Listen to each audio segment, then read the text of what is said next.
Hi friends, welcome to Campit. আমি পঢ়ি আছিলো পৃথিৱীৰ ভূগোল চেপ্টাৰটো আৰু তাত আমি ইয়াৰ আগৰ ভিডিঅ'ত কভাৰ কৰিছিলো পাঁচখন মহাসাগৰ আৰু তাৰ বিষয়ে ডিটেইলছত প্ৰত্যেকটো ভিডিঅ'ত কৰিছিলো। এতিয়া আমাৰ আহিল মহাদেশসমূহ। সো আজিৰ পৰা আমি কৰিম স্টাৰ্ট মহাদেশসমূহৰ বিষয়ে। সো মহাদেশসমূহ দেখিছে বুকত বহুত বেছি ইনফৰমেশ্যন আছে, বাট তোমালোকক মই কৈ দিম যে কেনেকৈ পঢ়িব লাগে, ট্ৰিক্স দিম যেনেকৈ মহাসাগৰসমূহত দিছিলো আৰু তোমালোকে অতি সহজ পাবা। So let's gate started. So first আহিল টপিকটো আজি এইটো ভিডিঅ'ত আচলতে মই কভাৰ কৰিম মহাদেশসমূহৰ অৱস্থিতি আৰু বিতৰণ আৰু ভৌগোলিক বৈশিষ্ট্য এইটো টপিক আৰু ইয়াৰ পিছে তোমালোকৰ মানে বাকি কেইটা ভিডিঅ' হ'ব গোটেইকেইখন মহাদেশৰ ইণ্ডিভিজুৱেলি ভিডিঅ' দিম কাৰণ তোমালোকৰটো মানে সবৰে গোটেইকেইখন মহাদেশ কনফিউজ নাথাকিব পাৰে, যাৰ যিখন মহাদেশ কনফিউজ আছে সেইটো ভিডিঅ' তোমালোকে চাই ল'ব পাৰা। ওকে, সো মহাদেশসমূহৰ অৱস্থিতি আৰু ভৌগোলিক বৈশিষ্ট্যটো তেনেকুৱাই যেনেকৈ আমি মহাসাগৰসমূহৰ পাইছিলো। আমি মহাসাগৰসমূহত মনত আছে নে কি পাইছিলো? মহীসোপান, মহীঢাল, উপকূল অঞ্চল এইবিলাক পাইছিলো আৰু প্ৰত্যেকখন মহাসাগৰতে তোমাৰ প্ৰশান্তই হওক, উত্তৰ মহাসাগৰে হওক, ভাৰত মহাসাগৰে হওক, দক্ষিণ মহাসাগৰে হওক, প্ৰত্যেকখনতে আমি কি পাইছিলো? আটলান্টিকতে হওক, পাঁচখন মহাসাগৰতে আমি সিহঁতৰ কিছুমান দ্বীপৰ নাম পাইছিলো, কিছুমান খাতৰ নাম পাইছিলো বা গভীৰতা কিমান সেইবোৰ পাইছিলো আৰু তাৰ লগতে জড়িত কেইখনমান সাগৰ পাইছিলো।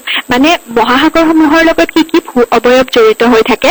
তোমাৰ খাত, দ্বীপ, সাগৰ, তাৰ পাছত দ্বীপপুঞ্জ এক্সেট্ৰা এইবোৰ জড়িত হৈ থাকে। কিন্তু মহাদেশসমূহৰ লগত কি জড়িত হৈ থাকে সেইটো আমি জানিব লাগিব। সো মহাদেশসমূহৰ লগত কি জড়িত হৈ থাকে? তোমাৰ বিভিন্ন পৰ্বত, পাহাৰ, মালভূমি, সমভূমি, উপকূলীয় সমভূমি ইত্যাদি ইত্যাদি। সো তাত যেনেকে আমি খাতসমূহৰ নাম, দ্বীপসমূহৰ নাম, সাগৰসমূহৰ নাম পাইছিলো, ইয়াত আমি প্ৰত্যেকখন মহাদেশতে আমি বেলেগ বেলেগ ভূ অৱয়বৰ কথা পঢ়িম। সো ফাৰ্ষ্ট আমি জানিব লাগিব যে পৃথিৱীৰ স্থলভাগৰ প্ৰায় ৬৭% উত্তৰ গোলাৰ্ধত অৱস্থিত। এতিয়া আমি যদি বিষুৱ ৰেখাডালেৰে দুটা ভাগত ভাগ কৰো পৃথিৱীখনক, তেতিয়াহ'লে মানে তুমি যদি বিষুৱ ৰেখাৰে মানে পূবৰ পৰা পশ্চিমলৈকে এডাল মানে পৃথিৱীখনক এডাল ৰেখাৰে মাজেদি দুভাগ কৰি দিয়া, ওপৰৰ খিনি কি কম? উত্তৰ গোলাৰ্ধ আৰু তলৰ খিনি কম দক্ষিণ গোলাৰ্ধ। আৰু তেনেকে যদি আমি এডাল ৰেখাৰে উত্তৰৰ পৰা দক্ষিণলৈ এডাল ৰেখা আঁকো, মানে ওপৰৰ পৰা তললৈ এডাল ৰেখা আঁকো, তেতিয়াহ'লে পৃথিৱীখন কি হৈ যাব? আকৌ দুটা ভাগত ভাগ হ'ব, কিন্তু এইবাৰ দীঘলীয়াকে ভাগ হ'ব। মানে এফালে হ'ব পূব গোলাৰ্ধ আৰু আনফালে হ'ব তোমাৰ পশ্চিম গোলাৰ্ধ। সো পৃথিৱীখনক আমি এনেকে 4টা গোলাৰ্ধত ভাগ কৰিব পাৰো। আমি যিডাল ৰেখা টানো সেইডাল মতে হ'ব। যদি আমি মাজেৰে টানো ৰেখাডাল, উত্তৰ আৰু পূব গোলাৰ্ধ ক্ৰিয়েট হ'ব, আৰু যদি আমি তোমাৰ ওপৰৰ পৰা তললে বা উত্তৰ দক্ষিণাকৈ ৰেখাডাল মানে অনুমান কৰো, তেতিয়াহ'লে পূব আৰু পশ্চিম গোলাৰ্ধত পৃথিৱীখন ভাগ হ'ব। এতিয়া আমি যদি উত্তৰ গোলাৰ্ধ আৰু দক্ষিণ গোলাৰ্ধ বুলি ধৰো, তেতিয়াহ'লে পৃথিৱীৰ স্থলভাগৰ প্ৰায় ৬৭% উত্তৰ গোলাৰ্ধত অৱস্থিত। এইটো ইনফৰমেশ্যন আমি আগতে পাইছো, কাৰণ আমাৰ পৃথিৱীৰ কি হয়, বেছিভাগ জনসংখ্যাই উত্তৰ গোলাৰ্ধত থাকে। উত্তৰ গোলাৰ্ধৰ জনসংখ্যা বেছি, কাৰণ তাত স্থল বেছি, কিন্তু দক্ষিণ গোলাৰ্ধত জল বেছি।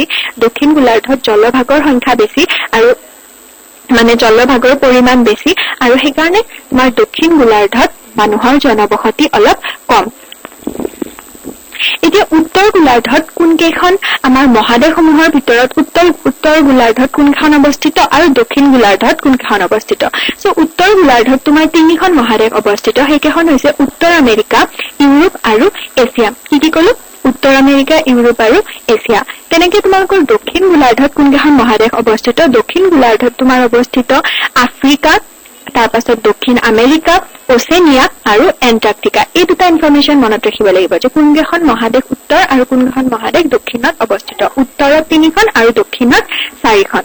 তেনেকে যদি আমি পূব পশ্চিমীয়াকৈ চাওঁ, মানে পূব গোলাৰ্ধ আৰু দক্ষিণ গোলাৰ্ধত চাওঁ, তেতিয়াহ'লে পশ্চিম গোলাৰ্ধ আৰু দক্ষিণ গোলাৰ্ধত কোনকেইখন অৱস্থিত হ'ব? ওকে, সো ইয়াৰে তুমি চোৱা যে উত্তৰ আমেৰিকা আৰু দক্ষিণ আমেৰিকা পশ্চিম গোলাৰ্ধত অৱস্থিত হ'ব যদি আমি মানে পূব আৰু পশ্চিম হিচাপে ধৰো।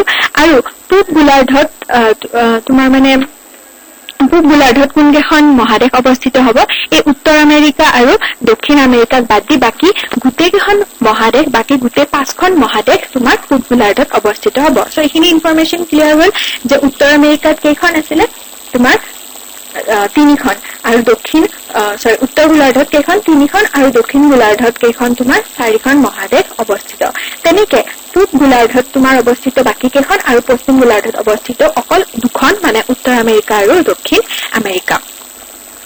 দেন আমাৰ এটা টপিক আহিল সীমা নিৰ্ধাৰণ মানে কি তোমালোকক মই মহাসাগৰসমূহ পঢ়াওঁতে কৈছিলো যে আমাৰ মহাসাগৰসমূহ বা মহাদেশসমূহ এনেকুৱা সীমাটো পুৰা তুমি এনেকুৱা নহয় যে দুখন মহাদেশৰ কোনটো সীমা তুমি পুৰা ফিক্স কে বা পুৰা ভালদৰে 100% শিওৰলি ক্লিয়াৰলি তুমি ক'ব পাৰিবা সেনেকুৱা নহয় কাৰণ সীমা নিৰ্ধাৰণটো এটা মানে বহুত কনফিউজিং টপিক হয় কাৰণ তোমাৰ সীমাসমূহ কি হৈ থাকে চেঞ্জ হৈ থাকে যেনেকৈ আমাৰ ভাৰত আৰু পাকিস্তানৰ মাজত যিটো সীমা বা বৰ্ডাৰ আছে সেইটো ইমান তোমাৰ এনেকুৱা নহয় যে ভাৰত যিটো বৰ্ডাৰ আছে তাৰ গোটেইখিনি ইফালৰখিনি ভাৰতৰ হ'ব আনফালৰখিনি পাকিস্তানৰ হ'ব সেনেকুৱা নহয় সেইটো জাষ্ট এটা অনুমানিকভাৱে আমাৰ সীমাটো নিৰ্ধাৰণ কৰা হৈছে কিন্তু মহাদেশসমূহৰো তেনেকুৱাই তোমাৰ সীমাসমূহ নিৰ্ধাৰণ কৰা ইমান ইজি নহয় তথাপি কিন্তু আমি কি কৰিছো সীমাসমূহ নিৰ্ধাৰণ কৰিছো কিয় কাৰণ সীমা নিৰ্ধাৰণ কৰাটো বৰ জৰুৰী এটা বিষয় বিভিন্ন ক্ষেত্ৰতে হওক আমাক সীমাৰ আমাৰ দৰকাৰ হয় সীমাৰ জৰুৰত হয় আৰু সেইকাৰণে আমি সীমাসমূহ নিৰ্ধাৰণ কৰি লৈছো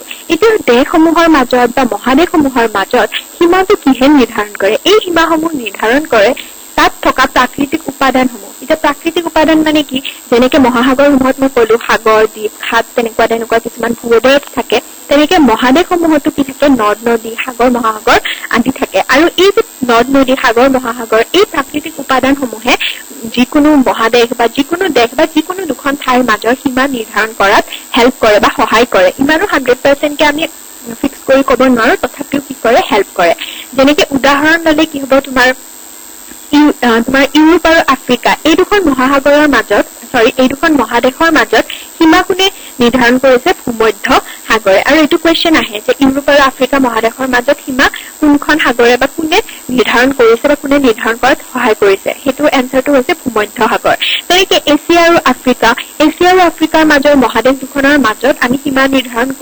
কৰিবলৈ সহায় লওঁ লোহিত সাগৰৰ এছিয়া আৰু আফ্ৰিকাৰ মাজৰ সীমা কোনে নিৰ্ধাৰণ কৰিছে লোহিত সাগৰে তেনেকে ইউৰোপ আৰু এছিয়াৰ মাজৰ সীমা নিৰ্ধাৰণ কৰিছে প্ৰাকৃতিকভাৱে ইউৰাল পৰ্বতমালাই এনেকুৱা নহয় যে অকল সাগৰে নিৰ্ধাৰণ কৰে তাত যিকোনো স্থল বা ভূ-অৱয়ব থাকিব পাৰে সি সাগৰো হ'ব পাৰে পৰ্বতমালাও হ'ব পাৰে মালভূমি হ'ব পাৰে সমভূমি হ'ব পাৰে মৰুভূমি হ'ব পাৰে ওকে সো লোহিত সাগৰখনক আমি হেল্প বা সহায় হিচাপে লওঁ এছিয়া আৰু আফ্ৰিকাৰ তোমাৰ সীমা নিৰ্ধাৰণ কৰোতে ভূমধ্য সাগৰক লওঁ ইউৰোপ আৰু আফ্ৰিকাৰ সীমা নিৰ্ধাৰণ কৰোতে তাৰ পাছত আমি ইউৰাল পৰ্বতমালাক লওঁ ইউৰোপ আৰু এছিয়া মহাদেশৰ সীমা নিৰ্ধাৰণ কৰোতে দেন আমি পানামা খাল বুলি এটা খাল আছে যাক আমি মানে খাল মানে আমাৰ যে এনেকুৱা গাঁৱে খাল থাকে সেইটো নহয় সেইটো খাল বুলি কৈছে বা বহুত ডাঙৰে হয় এটা ডাঙৰ ভূ অৱয়ব হয় সেই খালটোৱে কি কৰে উত্তৰ আমেৰিকা আৰু দক্ষিণ আমেৰিকাৰ মাজৰ সীমা নিৰ্ধাৰণ কৰে উদাহৰণসমূহ গম পালা আৰু এইকেইটা ইনফৰমেশ্যন ইম্পৰ্টেণ্ট হয়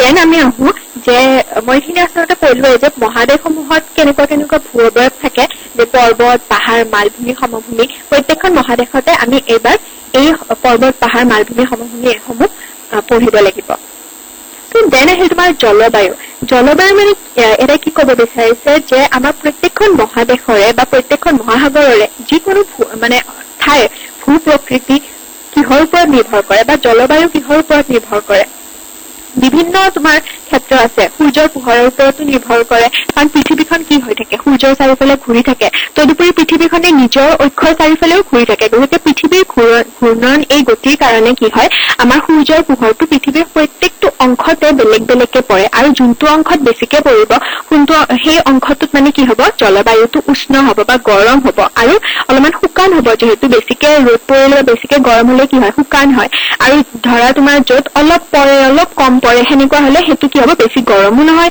বেছি ঠাণ্ডাও নহয় আৰু যদি একদম নপৰে তাত কি হ'ব এনি টাইম বৰফে আগুৰি থাকিব যেনেকে আমি পাইছিলো আমাৰ উত্তৰ মহাসাগৰ আৰু দক্ষিণ মহাসাগৰ এনি টাইম বৰফে আগুৰি থাকে কাৰণ মেৰু অঞ্চলত অৱস্থিত মেৰু অঞ্চলততো একদম সূৰ্যৰ পোহৰ নপৰে গতিকে জলবায়ু গম পালা যে পৃথিৱীৰ সকলো ঠাইতে জলবায়ু একে নহয় বিষুবীয় তথা ক্ৰান্তীয় অঞ্চলত বিষুবীয় মানে কি তোমাৰ পৃথিৱীৰ পুৰা মাজভাগৰ অঞ্চলত কি হয় জলবায়ু উষ্ণ হয় কিয় কাৰণ তাত সূৰ্যৰ পোহৰ ডাইৰেক্টলি পৰে তোমালোকক কৈছো মই এইখিনি কথা আগতে তাৰ পাছত যিটো মধ্য অক্ষাংশ অঞ্চল তাত তোমাৰ জলবায়ু নাতিশীতোষ্ণ যেনেকৈ আমাৰ ভাৰতৰ জলবায়ু হৈছে নাতিশীতোষ্ণ যিটো আমাৰ কাৰণে বহুতে মানে ভাল এটা প্লাছ পইণ্ট কাৰণ গৰমো নহয় ঠাণ্ডাও নহয় আমাৰ গৰম দিনতো ইমান গৰম নাপাওঁ, ঠাণ্ডা দিনতো আমি পুৰা বৰফ নপৰে, আমাৰ ইমানো ঠাণ্ডা নহয়, কাপোৰ পিন্ধিলে জাষ্ট আমি ঠাণ্ডাটো মানে গৰম কাপোৰ পিন্ধিলে জাষ্ট ঠাণ্ডাটো আমাৰ গুচি যায়। চ' এই ভাৰতখন হৈছে নাতিশীতোষ্ণ অঞ্চলত আছে। তেনেকে মেৰু অঞ্চলত যিবোৰ দেশ আছে বা যিবোৰ মহাদেশ আছে সেইসমূহ হৈছে